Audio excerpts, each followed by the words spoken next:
Well, first of all, apologies as I am still under the weather. Sleep is infrequent, and I find myself having to find something to kill the time with, and so sitting in front of a computer is something I can still do. It's just my voice is not up to snuff, but well, there it is. So I've been doing some videos as I can, and then this DCEU news came along concerning the Batgirl film, where we got a first look at her outfit. And there had been, well, I'll get into it. Again, I'm under the weather. So here it is. There she is in the suit, and I wasn't exactly expecting it, although I did hear a couple of things here, and they're suggesting this might be where they would go with it. There's the full picture that she released on Twitter, and it's reminiscent of the comic book version. So they're sticking with that, so you can see the similarities in it, and that this was a suit that Barbara Gordon had to come up with herself. She had a more high-tech armor-like suit similar to Batman's, but she lost it in a fire or something in that series, and I guess she was on the outs with Batman, so she didn't have access to Wayne technology, so she had to cobble together something of her own. And you basically have this sort of it's a jacket and all that put together, and the look here that Leslie is sporting here is very similar to that. So it looks like that's kind of the idea they'll be going with. It's possible, I suppose, that through the narrative of the story, she'll perhaps develop a better suit when she comes into contact with Batman and all that. So this might take more to the inspiration that she gets from Batman, but also with her father, and they've got her in the Gotham City Police Department as part of the story. So that's, so it's interesting that she would have she's got some training there. She's got, some of this stuff could be reused police stuff. It looks like there's something on her thigh there. Is that an actual gun, or is that going to be a grappling hook gun type thing or something? That would be kind of interesting. But it's possible she's got some body armor underneath the jacket and that sort of thing for protection. But pretty much in keeping with this one, early on, when it was first announced that she was cast, I did this mock-up of her in the Yvonne Craig outfit, which actually this version of it, making the colors more purple and all that, is a callback to the Yvonne Craig look. Yvonne Craig will always be Batgirl to me. She helped me discover my heterosexuality, but still, that is something of an homage to look with that version of the Batgirl outfit. There's been many over the years, primarily in the comics. At least this was. She's not the original Batgirl. Original Batgirl was with the original Batwoman. And then they just dropped that in a TV show with Adam West, and all they introduced the Yvonne Craig version. And then the comic books had her, the Barbara Gordon character, but it was an all black suit with the cape was yellow underneath and all that, and the bat was yellow in it, but it was black, and then it went gray and stuff like that. So they've changed it quite a bit over the years. The original concept art. And that's just concept art. I thought it was going more for that armored look that you would see certainly when the New 52 came out and all that. But concept art, more times than not, it doesn't. The film doesn't quite match up to what it looked like. Now, technically speaking, we're not really seeing any boots, but here on this bit here, you can kind of make out it looks more like the New 52 outfit, and there's some sort of wrist protection things here. It looks like golden and whatnot. Both capes are dark on the outside, so it could still be the same thing there, but it's concept art, and maybe they were thinking of that, but they opted for this one, that she can make it home without. But then again, when Batman comes into the picture, whether that's Michael Keaton, apparently it will be Michael Keaton. We'll get into that later. It's a little odd what they're doing overall, but for Batgirl's purposes, that she will get some of that Wayne tech and have a more souped up suit. Some have said this little bird is indicative of Black Canary, who will be in the film as well, I believe. But anyway, that's, someone did this mock-up of an image that they were going for. And so concept art is always like that. It's not final or anything like that. She posted along with this, she's quoting the Batgirl Year One thing. So it says, I use their expectations against them. So, with a lot of really bad movies, and the defense of them is, we subverted your expectations. Well, that just means people thought it would be good, but it wasn't. But here, which, it's a nod at people who didn't accept her because of the race swapping and stuff. I'm not a fan of race swapping, but in some instances I don't mind it. It's primarily because of the current era we're in. And where you end up tokenizing these people and manipulating and using them for this nonsense, it's not really good. Now, the story is that she auditioned and she beat out the other contenders, but in the current era, it's hard to take that at face value. But nevertheless, hopefully she does well, and it's good. She's beautiful. She looks good in the suit and everything, and all of that. So hopefully it all works out, and we'll see what they do. But overall, the idea is not a good one to constantly do this with characters that are that old, because you can point to the past where white characters were playing the characters that were supposed to be of another ethnicity or what have you. But to point to that doesn't really justify what you do now. It's like, oh, so you're okay with that? So it doesn't really pan out. And it also puts an undue burden on the actress. I mean, I don't blame her at all. She's given an opportunity here. Any one of us would take it, and that's just the way it is. And hopefully she does well. But there's a lot of other burdens going on now beyond just that. And if she picks this quote as a nod to that, maybe, I don't know.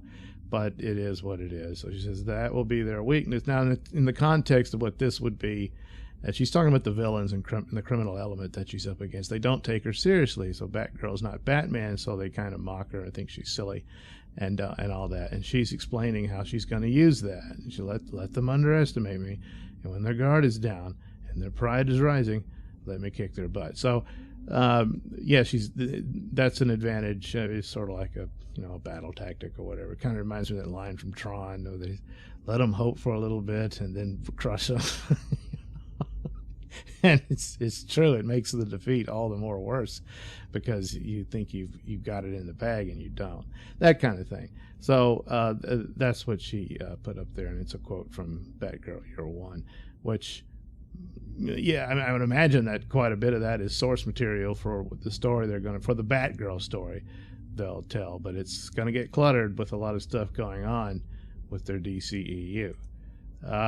So Batman, who will be Batman? So this is some mural that was seen. It's going to be in the Batgirl film, and it shows that there was a Batman and a Robin. Now DCEU has established that there was, and something terrible happened, and it was largely assumed by people that Robin it was shown that Robin had died at the hands of the Joker in Batman vs. Superman, and that was Jason Todd, because that's in keeping with the comic book stories of what the Joker did.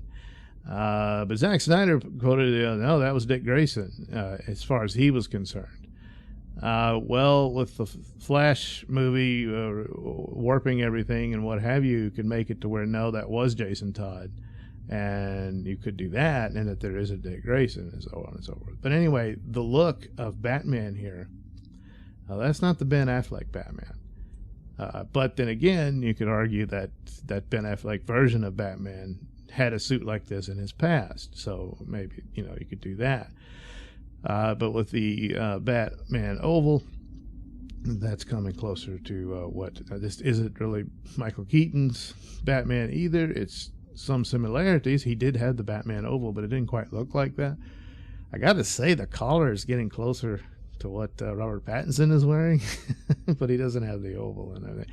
But then this is like, well, over the years, you know, when there is a Robin, you know, things have changed.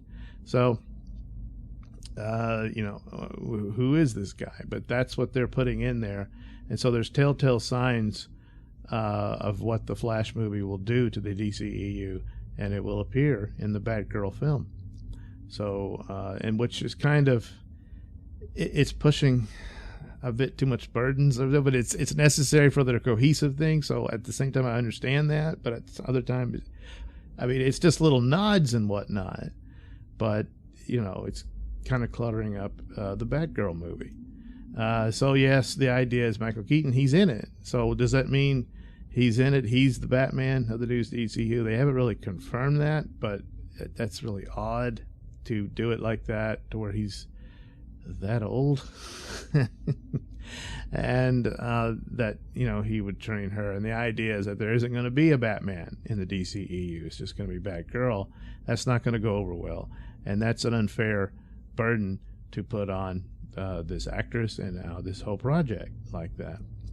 The other scenario is that there's two Batman. There's the actual Batman, and then there's this alternate universe Batman of Bruce Wayne, who's really old.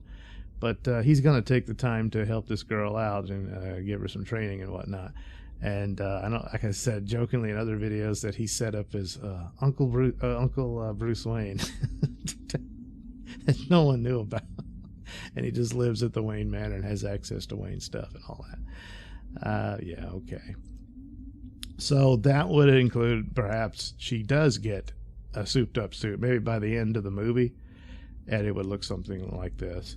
And as she's getting support from Wayne Technology and stuff like that. And but hopefully that's an interesting thing, where she has sort of two mentor figures. And the two, she's a police officer, she's following in her father's footsteps, and that's all cool. With J.K. Simmons returning, that kind of really got my interest in that. Oh, well, she's a DCEU Batgirl, not part of the Matt Reeves stuff that they're doing. So she's in that universe that's going to be changed. But for him to be the commissioner and for Michael Keaton to be Bruce Wayne, that doesn't work. That's getting further far from the story. Because J.K. Simmons is younger than Michael Keaton, so it's kind of, well, what is this? So it's a bit of a mess they're going to have to figure out with all of that. But nevertheless, hopefully he becomes a pretty, I think if they become the two main characters of the story, I think that would be really cool. Hopefully they don't just kill him off. And that, she has her revenge story that she wants to do and all that. And then Batman comes in to be the second father to her or whatever. Not too crazy about that. I think the back and forth, and even him realizing it's her. I mean, he's going to know his own daughter. That mask doesn't hide anything. I mean, it's great because she's beautiful, you know, see her face and all that. But I mean... I mean, the only Batgirl mask that ever worked was the Cassandra Cain mask. So, you know. There's also talk of Black Canary, being in there. And this, which is fine and all, but the problem is this is Christina Hodson, who wrote the script for Birds of Prey, so she fails upwards and gets more projects. That's a really bad red flag, because I mean, Birds of Prey was terrible. Not because of Miss Smollett was in it and another race swap character. I know, what are you going to do? Especially since, Eric July pointed out that her initial outfit looked closer to Vixen, the original Vixen outfit, when she was introduced. And it's like, why isn't she Vixen? You know, I mean, it's just, this is unnecessary. But that's the stupidity of Hollywood or whatnot. Nothing on the actress. Birds of Prey is not a movie to judge her by. So maybe...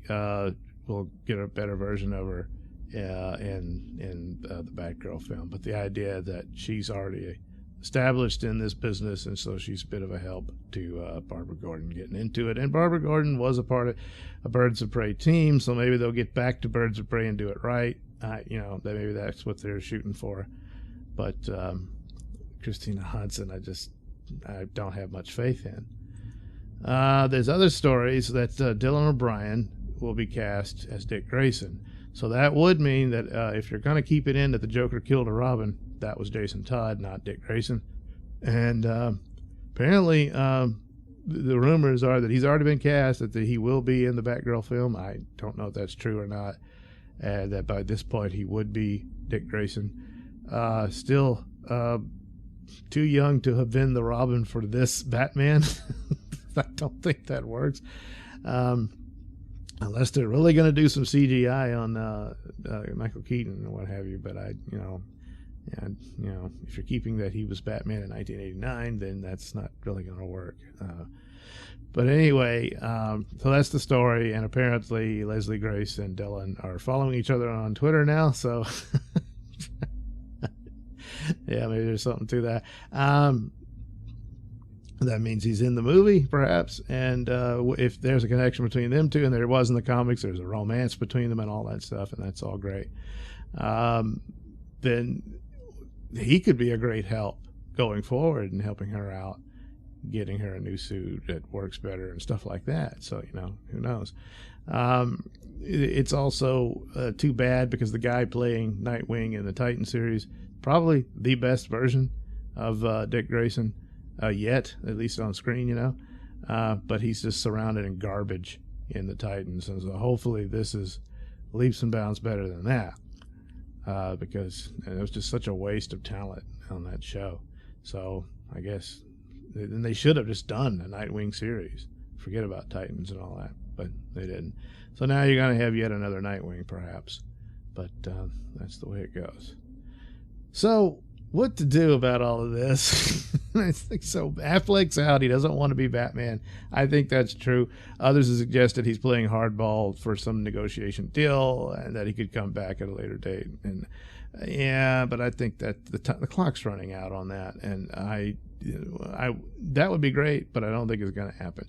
So the idea would be that his version of Batman just gets recast. Now, with the time warpy business of what the Flash movie would do, logically that would be the Robert Pattinson Batman coming in and taking his place at the end of the movie. That's not what they're going to do. Apparently Matt Reeves' Batman will be in his own universe, part of the multiverse, of course, but that's that there'll be no crossover or anything. So basically I just did a mock-up here. Put his bat symbol on the Affleck suit, which is the better bat suit, and put his hood and kept him his collar. Yeah, he's got that. And there you go. That's that. Then he would be the actual Batman. Michael Keaton would be this mysterious alternate universe figure. You leave it at that. But I don't think so. I think they're going to say that he was Batman all along. There are some elements within the Batgirl film. I saw on Ping Pong Flicks showing that there's these little Easter eggs around with magazine covers referencing Lex Luthor. They misspelled his name, but nevertheless, it kind of looks like the Lex Luthor. It's from the, Eisenberg playing him, or no, is it Jesse Eisenberg? Yeah, Jesse Eisenberg, and references to the bombing of Washington that they did in Batman versus Superman. And so some of the elements, it seems like by that nature, those events happened, but they must have happened differently. And are they going to suggest that Supergirl, instead of Superman, was there battling Zod and all that instead, and that's how they're going to play it? Does that mean that Michael Keaton and Supergirl went to blows in Batman versus Superman? It gets a bit of a problem of doing things like that. Or does this mean that Batgirl's story begins in the old DCEU and ends having been changed by the Flash movie, and suddenly she meets Michael Keaton as Bruce Wayne when she's used to someone else being Batman, and so that leaves it like a kind of a teaser cameo thing at the end, to where so they can have their own version of the blip or whatever. Maybe something like that is what they would do, but again, that it clutters up her story and her film and keeps pushing it further and further removed from the actual Batgirl story, which I don't think is all that good. The thing to do is the Flash film deals with its problems. It sets up, it just recasts the Ben Affleck Batman. Can't be Robert Pattinson, fine, get someone else. Someone of the same age, to where all that continues. And I don't know, you want to have Michael Keaton in the movie, then yeah, he's Uncle Bruce. I guess that's all you can do. So they do need an active Batman, I think, in the story, more so than a retired Batman. Because the idea of Michael Keaton, what would be the good project for him coming out of the Flash movie going forward, that would have been Batman Beyond. Don't just stick that in there and shoehorn it into Batgirl's story. That's not Batgirl's story. That's Terry McGinnis' story. Batgirl's story is Batgirl's story, and her story is good enough on its own. And that's the way it should be. It's kind of obvious and right in front of you. I don't know why they have to mess it up so bad like that. But, well, obviously if they just want to, it's going to be girl power with Batgirl and Supergirl taking Superman and Batman's place, that's just stupid. So you're going to have this DCEU with your side projects. Go ahead. I don't care. Do some more Jokers or what have you. It doesn't matter. And if you want to do a whole trilogy of Batman in his own separate universe, fine. But if you're going to have this film series, which you're holding on to because you've had some success, you've had some bombs, but you want to hold on to it, then it has to reflect that, because that's the purpose of a shared universe ideal, is because that's what the comic books are. And the idea that you would have a Justice League, an ongoing DCEU storyline with no Batman or Superman is just horrible. So you can have Batgirl and Supergirl in that, but not at the expense of the other. So it's foolish, but that's what they've done. The easiest thing, just have Pattinson put in. He's the official Batman now. Doing one-shots and Elseworld stories is fine, but for your DCEU to continue and work, you needed to do something like that. To where now you're going to have a third Batman to make it work, I guess. But it's better than not, than what they appear to be doing.